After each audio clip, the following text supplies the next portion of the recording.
Well, it's another wonderful day and another opportunity to study spiritual knowledge, spiritual insight, and to engage in soul growth. So I want to thank you so much for listening in. Today I'm going to talk about the millionaires of the Bible. And particularly, we're going to talk about the millionaire from Nazareth. I did this teaching a while back in the city of Atlanta in our College of Excellence classes we were having on Monday nights.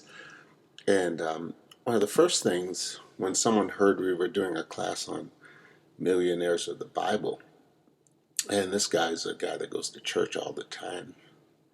In fact, he had some kind of a capacity in the church. He said, millionaires of the Bible? What are you talking about? Are there any millionaires in the Bible? And I thought, whoa, people are destroyed for a lack of knowledge. One translation says they're destroyed because of a lack of insight.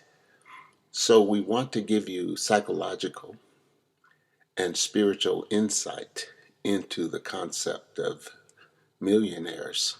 And we're doing it from the Bible, from the biblical record, because the Bible does teach that people can prosper, of course, and be wealthy. Scripture says, I wish above all things that you prosper and be in health even as your soul prospers. So, first of all, that you prosper.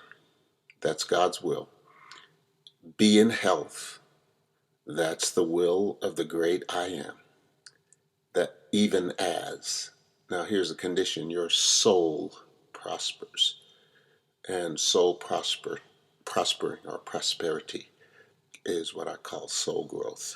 So the growing of your soul is what we are here for. So anyway, let's talk some about the millionaire from Nazareth. First of all, what we need today is an education in esoteric motivation. And the word esoteric is a Greek word. It comes from a Greek word, and the Greek word is esoterikos, and it simply means from within. The word means from within. And to be an esoteric individual, an esoteric person, an esoteric believer is simply to live from within. So we're talking about becoming an esoteric millionaire. I believe we need more esoteric millionaires that are rich from within, and that we need more esoteric entrepreneurs in the planet. And an entrepreneur is simply a person that undertakes a risk to make gain. He steps out in a faith, basically, to make a gain, and that gain is financial. And esoteric entrepreneurs are entrepreneurs that prosper from within, and they do it with the right motive, and they want to live a great life of love, a life of kindness, a life of demonstrating, giving back, and just being a benefit to humanity. So we're talking about prosperity, not just for the sake of prosperity, but how to prosper in the great I am, so that you from this field of prosperity start to share and be a blessing with others. So we're talking about the millionaire from Nazareth. And again, I give credit to Catherine Ponder, who wrote a series of books, The Millionaires of the Bible.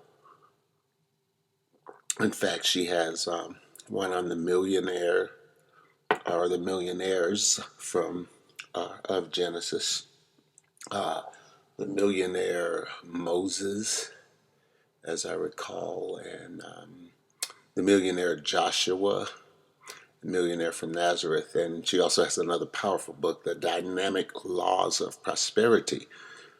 And also another very good one on healing. I haven't read the one on healing, but a friend of mine has, and uh, has said that there's some powerful practical stuff. Catherine Ponder is a great teacher. She's getting up there in age now, and she's been teaching since the mid 50s. But anyway, to make a long story short, I like to give honor to whom honor is due, and I learned much from her teachings. Again, we stand on the shoulders of giants, and we don't have to reinvent the wheel. I simply believe that infinite intelligence, the one, will give us more insight on the foundational things we have learned from others.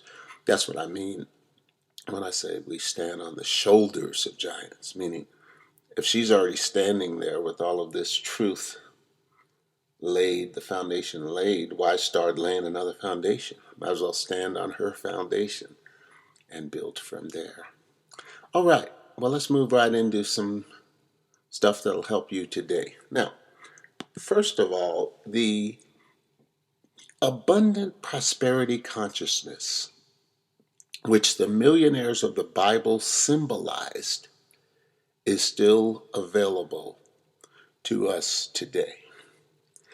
That is the foundation of this whole prosperity message. And a lot of discussion about should we be prosperous? Does God want us poor? Does God want us rich? What is rich? What is poor? Some people say money is the root of all evil. Scripture doesn't say that. It says the love of money is the root of all evil. You can interpret it any way you want based on what you have heard. But the bottom line is, Scripture teaches that we should prosper and live in health even as our souls prosper. Now we're talking about the prosperity of the soul. So what is the soul? The soul is the mind, the will, and the emotions. And what we're saying now is that the abundant prosperity consciousness, which the millionaires of the Bible symbolized, is still available to us today. So consciousness is in the realm of the soul. Again, the soul is the mind, the will, and the emotions. So when you prosper in your mind, you prosper in your will, and you prosper in your emotions, you now have an abundant prosperity consciousness. And that consciousness, which the millionaires of the Bible symbolized, is still available for us today. In fact, our goal in this planet is to live in that consciousness in every area of our lives. And the result of that will be prosperity. See, what we're endeavoring to get across is a prosperity consciousness. The abundant prosperity consciousness, which the millionaires of the Bible symbolized, is still available to us today. Now let's talk some about Jesus and wealth. A lot of people have the image of Jesus as a poor man. And I want to submit to you right now, Jesus was not poor. Some of you say, well, now, come on, Brother Smalls. I know you're teaching this new creative stuff, but I know in my Bible that Jesus rode a donkey into Jerusalem. Yeah, and the donkey was straight off of the showroom floor. It was a new donkey. And the donkey was one of the best means of transportation in that day, by the way. Okay. He didn't want to ride a camel in there, okay? He could have if he wanted to. But others say, well, Scripture says Jesus had nowhere to lay his head, so he must have been poor. So does that mean that for 3.5 years he didn't go to sleep?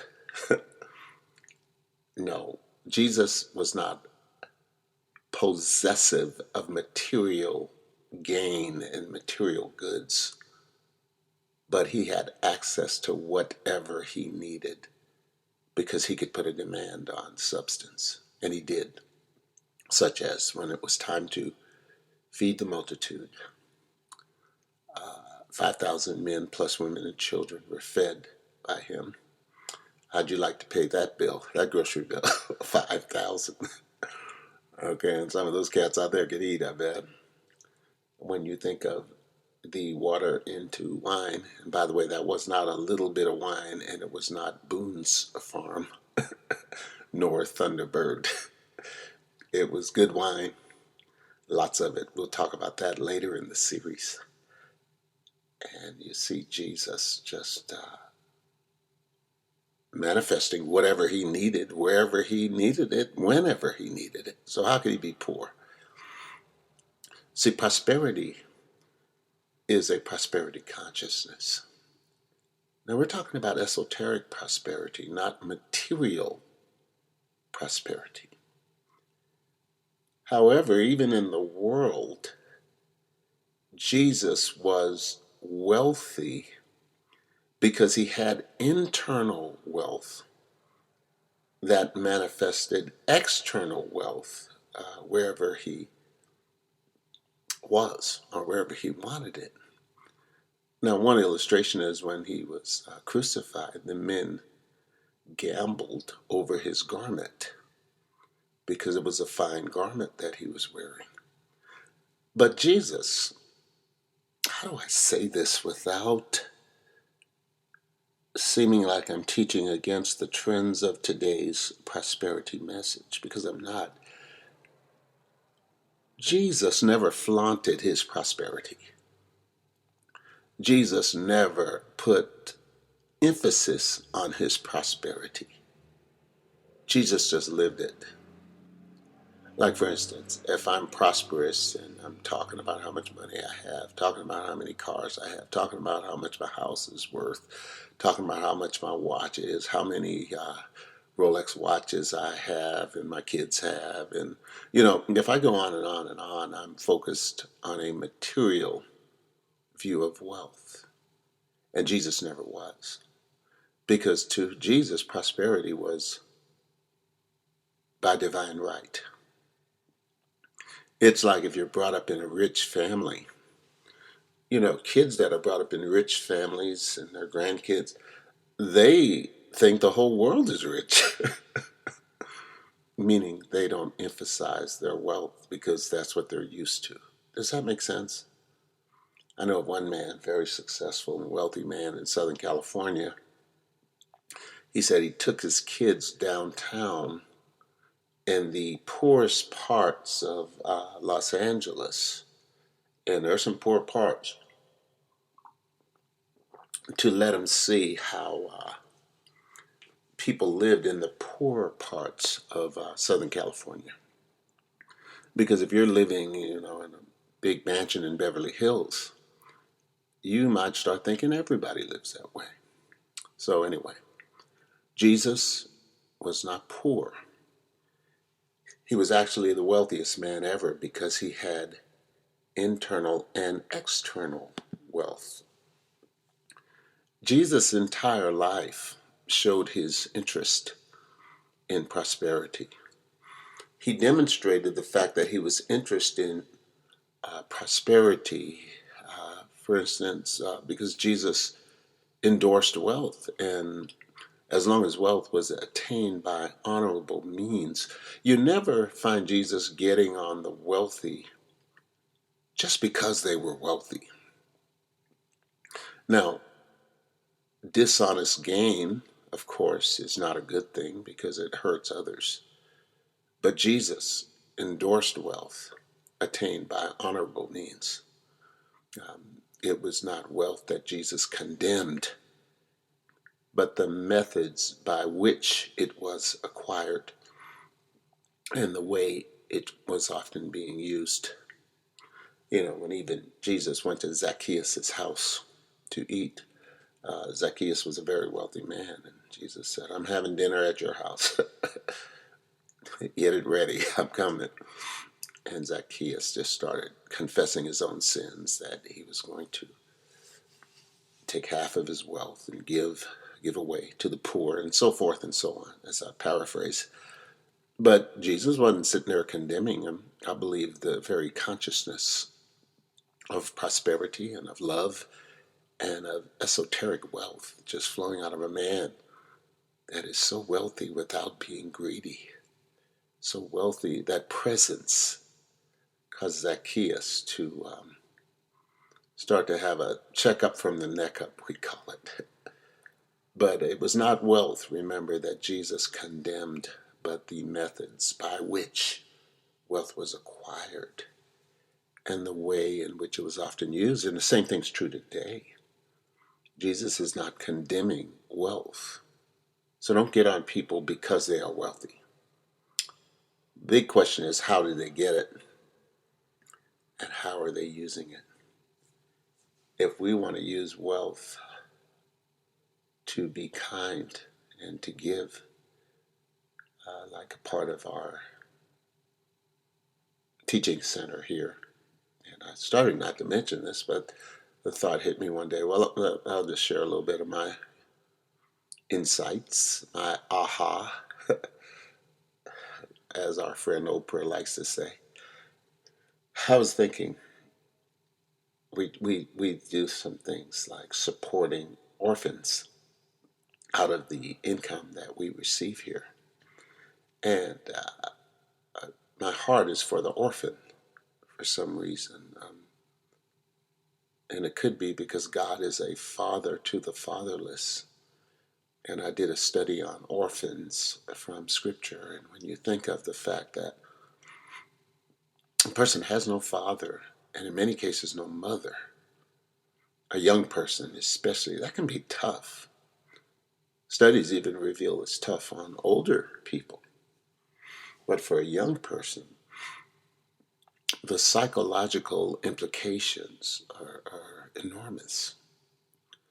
So we decided to start supporting orphans in legitimate situations, Anyway, to make a long story short, when I first started to mention it, the thought hit me. Yes, but Scripture says don't let the left hand know what the right hand is doing, so never mention that. But then the thought hit me, that's individual almsgiving. That doesn't mean, we are a teaching center. Our purpose in life is helping the needy and the poor. So sharing with you the fact that we help poor people is not bragging about our giving. Does that make sense? But if you as an individual start doing that, be careful.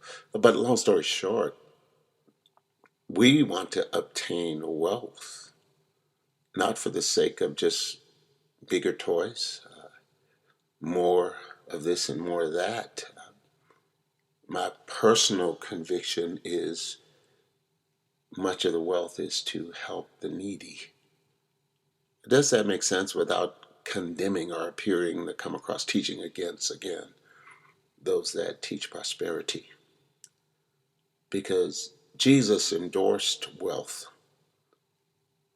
but the wisdom with which he operated never caused anyone to really have a legitimate claim against his prosperity. All right, enough said. Let's move ahead. Because I think there's some adjusting happening in the realm of prosperity and the realm of finances and resources in the whole planet. And it's happening in the government. It's happening in business. And I believe it's even happening in the world we call ministry, where adjustments are being made. Because it's not wealth that is bad, it's how it is acquired and the way in which it is used. So often, check up yourself, give yourself